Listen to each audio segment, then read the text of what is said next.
Bonjour à tous, je suis Gaëlle alias Knit Spirit et je vous retrouve aujourd'hui pour le 14e épisode de mon podcast Tricot Crochet. Alors, je vous préviens tout de suite, je pense que l'épisode doit être assez court parce que j'ai pas 1 milliard de trucs à vous montrer. Mais j'ai quand même des choses, allez c'est parti.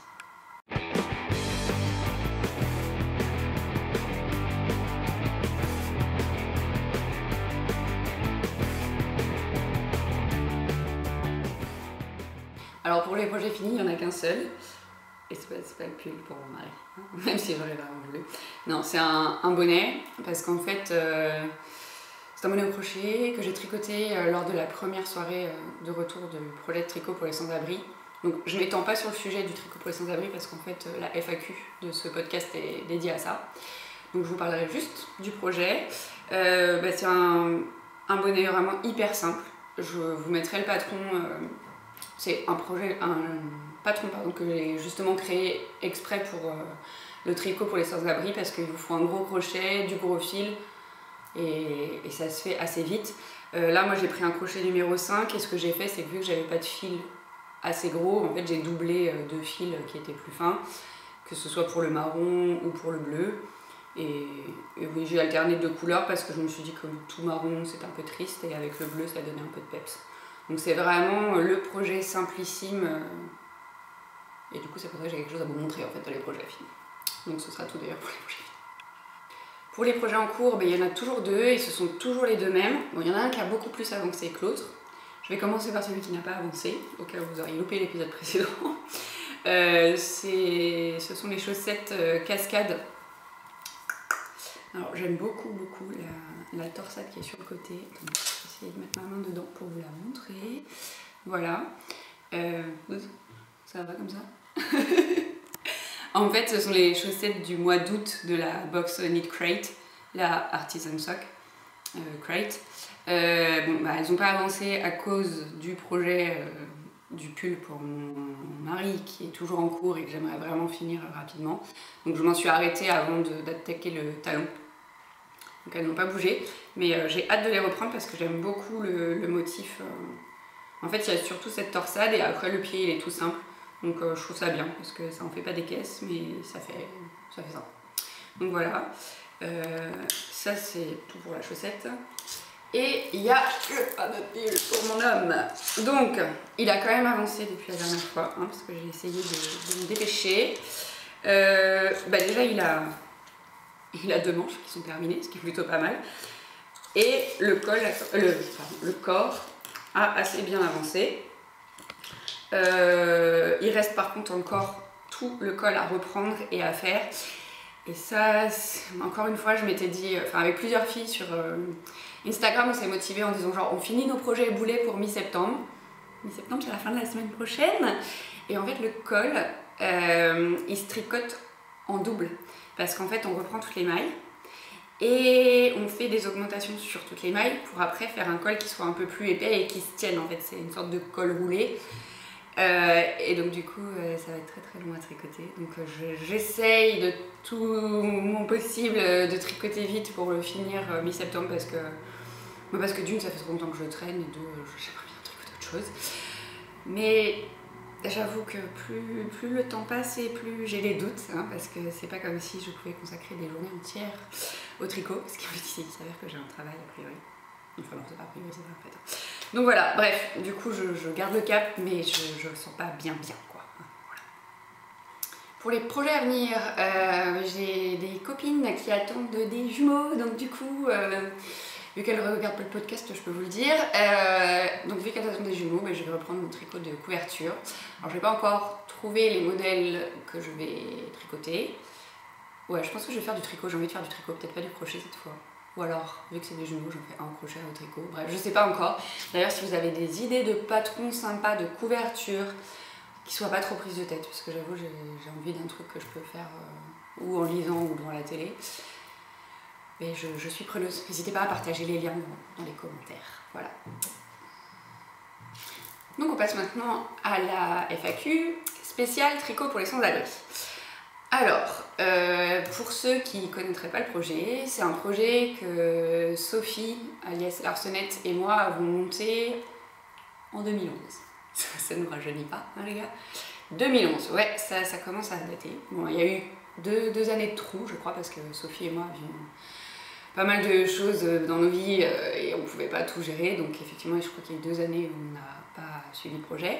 Et depuis l'année dernière, Zach de Zacadi nous a rejoints sur ce joli projet pour nous aider pour communiquer un peu plus et la logistique de tout le projet, parce que mine de rien, ça demande pas mal de boulot. Donc l'idée de ce projet, c'est de tricoter pour les sans-abri, hein, mais le crochet ça marche aussi et le tricotin également. Alors ce qui se passe, c'est qu'en fait on fait ça de septembre à mars. C'est les maraudes elles commencent en général en octobre, je crois, mais donc nous on commence dès septembre pour avoir des choses à donner en octobre et elles s'arrêtent en mars. Donc nous on s'arrête aussi en mars parce que après ça n'empêche pas les gens de tricoter dans leur coin et de ramener du coup les ouvrages terminés pour la saison d'après.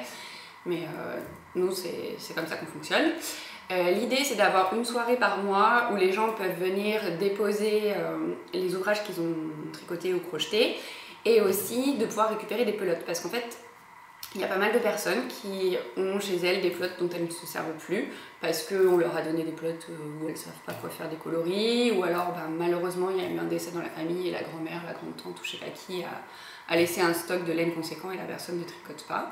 Donc on a pas mal de dons qui sont faits comme ça. D'ailleurs si vous voulez donner des pelotes ou même, des pelotes, n'hésitez pas à nous contacter. Alors à Paris on a déjà eu pas mal de dons, mais ma mère qui organise la même chose en Seine-et-Marne où elles sont une sacrée bande de tricoteuses, donc pas mal de personnes à la retraite qui du coup passent beaucoup de temps à tricoter, ont un stock qui est quasiment à zéro, à sec, donc je vous donnerai l'adresse à laquelle envoyer les dons. Je la mettrai même d'ailleurs directement en lien dans la zone de la description. Donc ça c'est pour l'idée générale du projet. On nous a demandé aussi ce qu'on peut tricoter comme ouvrage ou crocheter. Alors, avec Sophie et Zach, on a pas mal discuté avec le monsieur qui est responsable des maraudes au Secours Populaire, puisque c'était dans leurs locaux qu'on faisait les soirées l'année dernière. Ça devrait être reconduit cette année, mais en fait notre contact a quitté le Secours Populaire, donc on est en attente d'une réponse pour avoir à nouveau les locaux. Mais de toute façon, si vous voulez être tenu au courant des soirées, il y a de quoi faire. Enfin, je vous en parle après, c'est la question suivante. Donc, pour les ouvrages à réaliser, les bonnets. Mieux vaut faire des cols que des écharpes, parce qu'en fait, ça paraît bête, mais à la place d'une écharpe, avec l'équivalent de laine d'une écharpe, en général, on fait 3 cols. Un col, c'est près du cou, ça tient vraiment chaud, et faut être réaliste, il faut mieux tenir chaud à 3 personnes qu'à une. Donc voilà, et puis en plus ça va beaucoup plus vite à faire qu'une écharpe qui peut être un ouvrage très fastidieux. Si vous avez envie de faire des gants, des moufles, des chaussettes, des guêtres, pareil. Des pulls, ça marche aussi. Après les pulls ça commence à être des ouvrages très très longs à réaliser, donc en général ce que les gens proposent ce sont des châles ou des cols. Enfin pas des châles justement, pas des châles. Les châles c'est très joli mais c'est pas hyper pratique et ça tient pas forcément très chaud. Donc plutôt des cols et des bonnets, c'est le gros du truc. Après tout ce qui est pour réchauffer les extrémités, donc si vous voulez vous lancer là-dedans ça marche aussi. Et un autre point hyper important, 2 autres points hyper importants, au niveau des couleurs. Mélangez pas 300 000 couleurs sur un ouvrage, il y a assez peu de gens qui aiment porter ce genre de choses. Et si vous ne les porteriez pas, les gens qui sont dans la rue non plus. Donc un bonnet qui est multicolore, il va rester sur les bras du gars des maraudes parce que les gars ils n'en voudront pas dans la rue, faut être réaliste. Donc voilà. Et la deuxième chose, c'est toujours pareil, c'est si vous ne le porteriez pas, le faites pas, c'est les ouvrages avec des fils qui ressemblent à du papier de verre. Vous le mettriez pas autour de votre cou, le truc avec un fil vieux de 15 000 ans qui gratte, le gars dans la rue non plus en fait. Donc voilà. Après je sais qu'il y a beaucoup de gens qui font attention, mais il y en a non, on l'a remarqué, et du coup le gars déjà les maraudes il les prend pas parce qu'il sait que ça ne servira pas, et du coup c'est bête de passer du temps à réaliser quelque chose qui sera pas utile en fait. Donc voilà, c'était les choses importantes pour les ouvrages. Alors après on a eu une question sur les soirées à Paris, exactement comme l'année dernière, elles ont lieu tous les mois, et cette fois-ci Sophie a été super maligne. Elle vous a mis toutes les dates de toutes les soirées jusqu'au mois de mars sur Facebook. Donc je vous mettrai le lien. Et ils sont aussi sur le blog d'ailleurs si vous n'avez pas Facebook. Par contre pour l'instant effectivement on n'a pas encore mis les lieux parce qu'on n'est pas encore sûr d'avoir d'avoir accès aux locaux du Secours Populaire comme l'année dernière, mais dès qu'on a les infos, on les met à jour. Donc si vous mettez que vous êtes intéressé par la soirée ou vous voulez y aller, vous serez notifié automatiquement avec Facebook. Sinon, il faudra regarder sur le blog. Les infos, elles sont pour bientôt. Et d'ailleurs, sur le blog, vous pouvez vous abonner à la newsletter, parce que c'est pour tous ceux qui n'ont pas envie de jouer avec Facebook, parce que ça vous intéresse pas. D'ailleurs, vous pouvez faire les deux, hein, mais c'est surtout pour les personnes qui n'ont pas Facebook. Parce que Sophie, régulièrement, vous envoie des newsletters avec les infos importantes, donc notamment pour le lieu des futures soirées. Donc c'est ça. Ouais. Alors, on a une question. J'aimerais proposer ce projet dans le lycée où je travaille. Est-il possible de venir vous déposer les pièces qui auront été réalisées avec les élèves? Évidemment, évidemment. Et d'ailleurs, s'il y a besoin de pelotes, vous passez, on vous file des pelotes, vous tricotez avec les élèves, vous nous ramenez les trucs, il n'y a aucun souci. Ça marche avec les maisons de retraite, ça marche avec les groupes de copains-copines, les collègues, ça marche avec tout. L'année dernière, on avait Anne-Marie qui venait prendre des pelotes pour son groupe de tricot qui avait lieu tous les mois à Créteil, je crois. Anne-Marie, désolée si je me trompe et que c'est pas Créteil. Et le mois suivant ou le mois d'après encore, elle nous ramenait les ouvrages qui avaient été tricotés avec ses plots par le groupe de tricoteuses, quoi, donc, ou de tricoteurs d'ailleurs, parce qu'ils avaient aussi un homme avec elle. Donc surtout, si vous avez envie de prendre ce genre d'initiative et de tricoter avec d'autres gens autour de vous pour alimenter ce projet, il n'y a pas de souci, vous pouvez venir prendre des plots, vous pouvez nous ramener les ouvrages terminés, enfin, plus on est de fous, mieux c'est. Enfin, et alors il y a une question qui nous revient très très souvent, parce que bien évidemment toute la France n'habite pas Paris, hein. C'est, y a-t-il des projets similaires ailleurs en France? Oui, il y en a. Alors comme je vous le disais au début, par exemple en Seine-et-Marne, ma mère elle organise quelque chose, mais il n'y a pas que ma mère, hein. Il y a d'autres endroits où il y a des opérations similaires. Alors il y a certaines personnes qui organisent ce genre de choses qui nous ont contactés. Du coup sur le blog, je vous mettrai le lien direct vers cette rubrique-là. Il y a une rubrique qui s'appelle Opérations similaires, dans laquelle on a répertorié toutes les initiatives de ce même type qui ont lieu ailleurs en France. Alors naturellement ce n'est pas exhaustif puisqu'on ne connaît pas tous les gens qui organisent ce genre de truc, mais déjà si vous pouvez trouver quelque chose vers chez vous, ça peut être un premier pas. Et si vous ne trouvez pas parmi toutes ces opérations quelque chose qui soit vraiment vers chez vous, n'hésitez pas à demander à Google, parce que Google est quand même un très bon ami. Et en fait on se rend compte qu'il existe beaucoup d'opérations de ce type. Après vous pouvez vous rapprocher d'associations qui travaillent avec les sans-abri, qui font des choses effectivement pour les sans-abri, parce que elles peuvent vous rencarder sur des opérations qui ont lieu vers chez vous. Et si c'est pas le cas, vous pouvez vous lancer, comme Sophie et moi on avait fait il y a 7 ans, à organiser ce genre de choses. Il n'y a pas de souci. Là, si vous suivez la page Facebook, récemment il y a Julie qui a mis en place quelque chose vers chez elle. Elle s'est rapprochée des Restos du Cœur pour le faire. Elle a créé un événement sur Facebook, on a relayé l'événement et on peut faire exactement la même chose pour vous. Alors effectivement on n'a pas une communauté incroyable sur Facebook parce que la page elle s'est montée que l'année dernière, mais on a remarqué un truc de fou, c'est que tous les gens qui sont venus à notre soirée, la première qu'on a faite cette semaine là, mardi, et en fait c'était que des gens qu'on ne connaissait pas, qui n'étaient pas du tout de nos communautés, qui suivaient même pas la page Facebook du tricot pour les sans-abri au départ.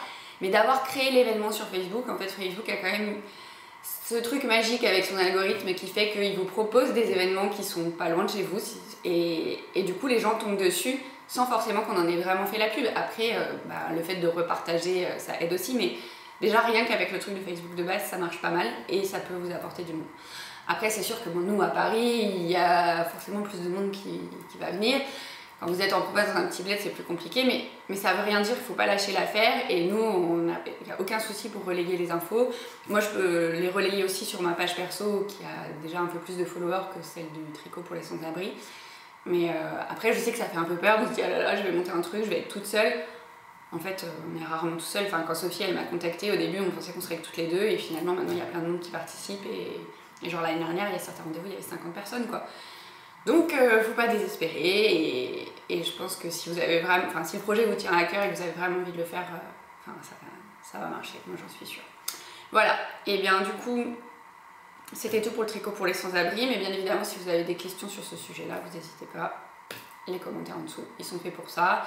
Sinon, vous postez directement sur la page du tricot pour les sans-abri, ce qui est peut-être même carrément mieux, parce qu'au moins, les réponses, elles seront vues par tout le monde, et ça peut aussi aider d'autres personnes qui avaient les mêmes questions que vous. Voilà. Et bien c'est tout pour cet épisode, donc je pense que oui, effectivement il était quand même un peu plus court que le précédent. Je vous remercie de l'avoir suivi jusqu'au bout. N'hésitez pas à... Oui, j'ai oublié de vous le dire dans la FAQ juste avant, mais si vous n'êtes pas sur Paris, aussi... Peu importe, si vous le pouvez, relayez les infos sur le projet de tricot pour les sans-abri. Ce serait super cool d'en parler autour de vous parce qu'il n'y a que comme ça que ça marche. Alors certes, ça ne résoudra pas le problème du fait qu'il y ait les gens dans la rue, mais si ça peut leur permettre d'avoir un peu plus chaud plutôt que de crever de froid et voilà, dans l'hiver qui arrive, ce serait quand même super cool. Donc merci d'avance, je vous souhaite plein de belles choses. Je vous dis bon tricot, bon crochet, et je vous retrouve à bientôt pour une prochaine vidéo.